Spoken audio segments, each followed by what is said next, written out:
Assalamualaikum warahmatullahi wabarakatuh. Selamat siang teman-teman. Kami dari kelompok 5 akan mempresentasikan hasil diskusi kami berjudul Strategi Lokasi. Perkenalkan, nama saya Lia Latifah, NIM 4318068 sebagai moderator dan pemateri pertama. Yang kedua ada Nadif Ubaidillah, NIM 4318103 sebagai pemateri kedua, dan Rizky Fani Sabella, NIM 4318021 sebagai pemateri ketiga. Langsung saja ke materinya. Yang pertama yaitu ada teori lokasi. Teori lokasi ini berisi kerangka analisa yang baik dan sistematis mengenai pemilihan lokasi kegiatan ekonomi dan sosial, serta analisa interaksi antar wilayah. Secara umum, teori lokasi dapat dikelompokkan atas 3 bagian besar, yaitu yang pertama yaitu ada Midterm Theories oleh von Thunen pada tahun 1854. Teori ini adalah teori lokasi yang berdasarkan analisa pada kemampuan membayar harga tanah atau Midterm yang berbeda dengan harga pasar tanah atau Landrem. Teori ini membahas tentang analisa lokasi kegiatan pertanian berdasarkan fakta yang terdapat di Eropa. Yang kedua yaitu ada Least Cost Theories oleh Alfred Weber pada tahun 1929, yaitu teori lokasi yang mendasar analisa pada prinsip biaya minimum atau least cost.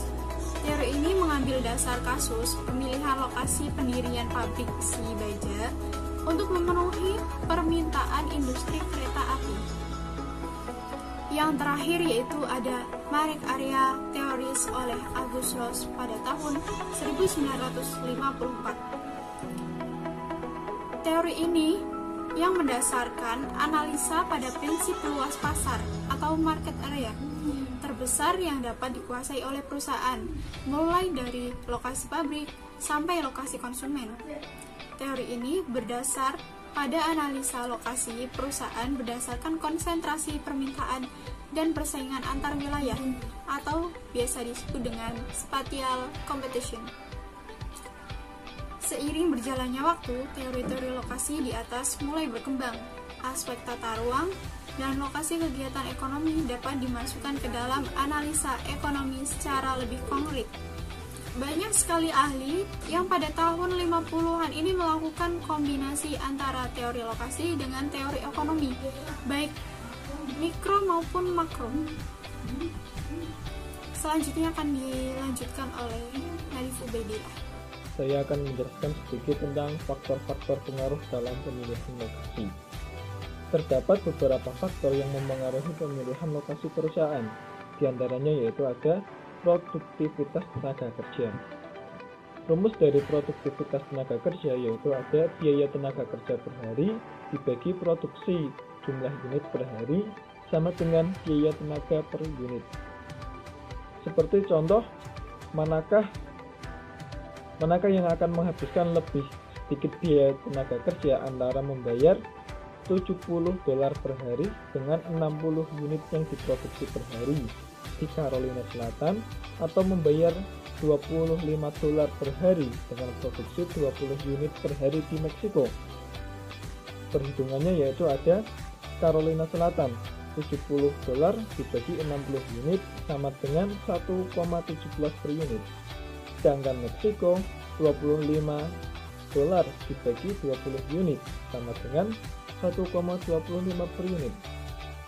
Jadi kesimpulannya yaitu Carolina Selatan lebih sedikit menghabiskan biaya tenaga kerja daripada Meksiko. Kemudian faktor yang kedua yaitu ada nilai tukar dan resiko mata uang. Nilai mata uang asing terus naik dan turun di sebagian besar negara. Perubahan semacam ini bisa saja membuat lokasi yang baik di 2015 menjadi bencana di 2019. Kemudian yang ketiga yaitu ada biaya. Biaya lokasi dapat dibagi menjadi 2 kategori, yaitu berwujud dan tidak berwujud. Biaya berwujud adalah biaya yang dapat diidentifikasi dan diukur secara tepat. Di antaranya yaitu ada utilitas, tenaga kerja, material, pajak, depresiasi, dan biaya lain yang dapat diidentifikasikan oleh Departemen dan Manajemen Akuntansi. Kemudian biaya tak berwujud adalah biaya yang tidak mudah dihitung. Faktor tersebut meliputi kualitas pendidikan, fasilitas transportasi umum, sikap masyarakat terhadap industri dan perusahaan, serta kualitas sikap calon karyawan. Kemudian ada resiko politik, nilai, dan budaya.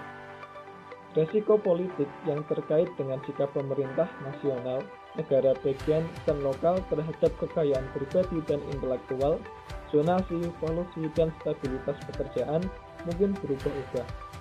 Posisi pemerintah pada saat keputusan lokal dibuat mungkin tidak akan bertahan lama, namun manajemen mungkin menemukan bahwa sikap ini dapat dipengaruhi oleh kepemimpinan mereka sendiri.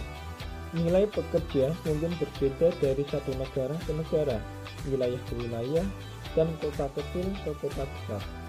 Pandangan pekerja tentang pergantian, sertifikat pekerja, dan ketidakhadiran merupakan faktor-faktor yang relevan.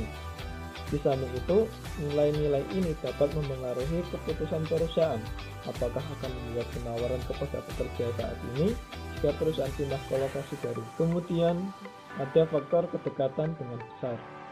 Bagi banyak perusahaan, lokasi yang dekat pelanggan sangatlah penting. Secara khusus, organisasi jasa seperti toko obat, restoran, kantor, pos, atau tukang cukur membuktikan bahwa demografi dan kedekatan dengan pasar adalah faktor lokasi utama. Perusahaan manufaktur merasa berada dekat dengan pelanggan adalah hal yang berguna ketika pengangkutan barang mahal atau sulit. Misalnya seperti perusahaan Coca-Cola yang bahan utamanya adalah air, lebih masuk akal memiliki pabrik pembotolan di banyak kota daripada mengirim kontainer berat lintas negara. Kedekatan dengan pemasok. Perusahaan berlokasi di dekat bahan mentah dan pemasok diantaranya karena mudah rusak, biaya transportasi, atau jumlah produksi yang besar. Toko roti, pabrik susu, dan pengolahan makanan laut beku berurusan dengan bahan mentah mudah busuk, sehingga mereka sering berada di dekat pemasok.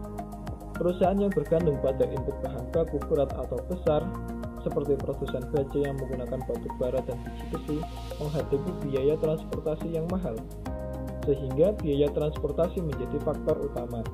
Dan barang-barang yang mengalami pengurangan dalam jumlah besar selama produksi, misalnya pohon menjadi kayu, biasanya membutuhkan fasilitas di dekat bahan mentah. Kemudian ada kedekatan dengan pesaing atau clustering. Bagi manufaktur maupun jasa, keduanya suka berlokasi yang terkadang mengherankan, dekat dengan pesaing. Kecenderungan yang disebut clustering ini sering terjadi karena sumber daya utama ditemukan di wilayah tersebut. Sumber daya tersebut mencakup sumber daya alam, sumber informasi, sumber daya modal ventura, dan sumber daya bakat. Kemudian selanjutnya metode-metode pendekatan dalam penentuan lokasi akan dilanjutkan oleh Mbak Bella. Saya Rizky Vanessa Bella, NIM 4318021 sebagai pemateri 3 akan membahas tentang metode-metode pendekatan dalam penentuan lokasi. Yang pertama, metode pemeringkatan faktor atau the factor rating methods, yaitu suatu metode lokasi yang menekankan tujuan pada proses identifikasi biaya yang sulit untuk dievaluasi. Caranya adalah dengan mengkuantifikasikan data yang sifatnya kualitatif. Pada contoh kasus, sebuah perusahaan sedang mempertimbangkan pembukaan fasilitas produksi pada 3 pilihan lokasi, A, B, dan C. Faktor yang menurut mereka menjadi faktor kritis kesuksesan adalah ketersediaan infrastruktur, produktivitas tenaga kerja, iklim bisnis, dan regulasi pemerintah. Bobot keempat faktor tersebut berturut-turut adalah 0,4, 0,3, 0,15, dan 0,15. Setelah melakukan riset serta berdiskusi dengan para ahli, perusahaan mendapatkan data skor setiap alternatif lokasi menggunakan skala 0-100. Data skor setiap lokasi setelah dikuantifisir adalah sebagai berikut. Pada tabel, terlihat bahwa sudah ada daftar faktor-faktor yang dianggap perusahaan sebagai faktor kritis kesuksesan, di antaranya infrastruktur, produktivitas, iklim, dan regulasi. Nilai-nilai inilah yang dimaksud dari riset serta berdiskusi dengan para ahli. Jadi nilai ini asalnya dari para ahli. Skornya dari skala 0 sampai 100. Berdasarkan data-data tersebut, kemudian perusahaan melakukan perhitungan metode faktor rating dengan proses seperti di samping. Yang pertama dilakukan adalah memasukkan nilai bobot faktor-faktor krisis kesuksesan perusahaan tersebut. Lalu yang kedua adalah memasukkan nilai masing-masing lokasi atau skor masing-masing lokasi yang sudah ada pada tabel sebelumnya. Lalu untuk mengetahui besar skor terbobot, yaitu dengan cara mengalikan bobot dengan skor lokasi atau nilai lokasi. Misalnya, skor terbobot A atas infrastruktur adalah 0,40 kali 75, hasilnya 300, dan seterusnya. Lalu dijumlah. Jumlah inilah yang menentukan lokasi mana yang akan diambil nantinya. Untuk perusahaan ini, kesimpulannya adalah perusahaan lebih baik membangun bisnis pada lokasi B, karena B memiliki skor bobot paling tinggi bila dibanding alternatif lainnya. Yang selanjutnya adalah analisis titik impas lokasi atau locational cost volume analysis, yaitu penggunaan analisis biaya volume produksi untuk membuat suatu perbandingan ekonomis di antara alternatif lokasi yang ada. Rumusnya adalah total revenue atau TR sama dengan total cost atau TC.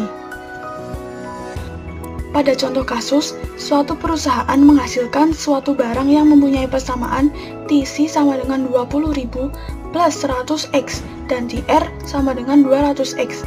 Pada tingkat produksi berapa unit perusahaan ini berada pada titik impas, dan apa yang terjadi jika ia memproduksi 300 unit. Untuk penyelesaiannya, yang pertama dilakukan adalah mencari berapa titik impas perusahaan tersebut. Untuk mencari titik impas, rumusnya adalah TR sama dengan TC, yaitu 200x sama dengan 20.000 plus 100x. 100x sama dengan 20.000 dan x sama dengan 200. 200 inilah yang disebut titik impas. Jika perusahaan tersebut memproduksi 300 unit, maka TR sama dengan 200x, x-nya kemudian diganti 300 karena memproduksi 300 unit sehingga menghasilkan 60.000. TC sama dengan 20.000 plus 100x, x-nya juga diganti 300 sehingga menghasilkan 50.000. Jadi kesimpulannya, keuntungan yang diperoleh perusahaan jika memproduksi 30 unit adalah 60.000 dikurang 50.000 sama dengan 10.000. Yang ketiga adalah metode pusat gravitasi atau center of gravity methods, yaitu untuk menentukan suatu lokasi baru dengan mempertimbangkan lokasi yang telah ada beserta bobotnya.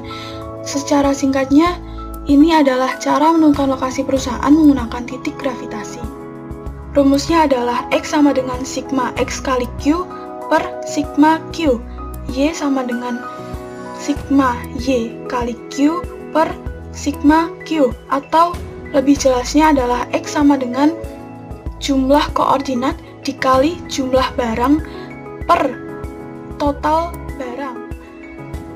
Contoh kasus, sebuah perusahaan memiliki 4 lokasi pasar potensial, yaitu di kota K, L, M, dan N. Selama ini perusahaan menilai bahwa pusat distribusi yang ada belum optimal dalam melayani keempat lokasi tersebut. Karenanya, perusahaan mempertimbangkan untuk mendirikan pusat distribusi di lokasi baru. Lokasi pasar A berada pada koordinat 50,350. Pasar B berada pada koordinat 250,450. Pasar C berada pada koordinat 100,250 dan pasar D pada koordinat 400,120.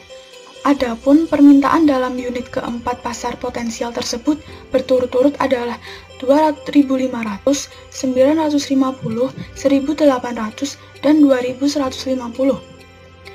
Penyelesaiannya dilakukan dengan memasukkan angka-angka tersebut ke dalam rumus, sehingga X diperoleh sebesar 189,5 dan Y 271,7, sehingga pusat distribusi yang baik sebaiknya dibangun pada koordinat 189,5.271,7.